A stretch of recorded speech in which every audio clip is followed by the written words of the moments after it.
This is Dave Pafford. So, why did God tell King Saul to completely destroy the Amalekites? Was that about genocide? And how does that story fit into the greater narrative of the Bible? And we see even later on.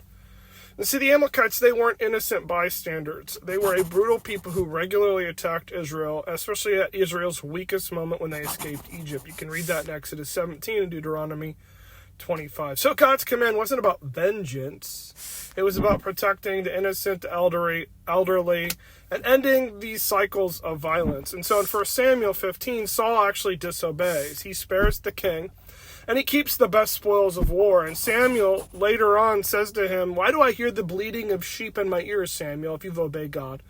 To obey is better than to sacrifice." And because Saul didn't finish what God asked, the descendants survived. And 500 years later, in the book of Esther, we see an Agagite named Haman rise up, and he's determined to annihilate the Jews in the book of Esther.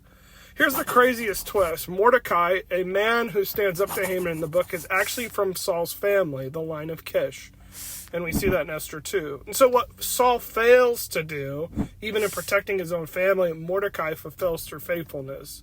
Sometimes God's justice might take generations, but his mercy always prevails. And so the lesson here is that God's commands aren't cruel. They're protective. Even when we don't understand them, they're protective. And they are part of his redemptive plan that he's trying to move things through. And so as people who pray for leaders in authority, our desire is to pray that mercy and justice would prevail throughout the thread of human history.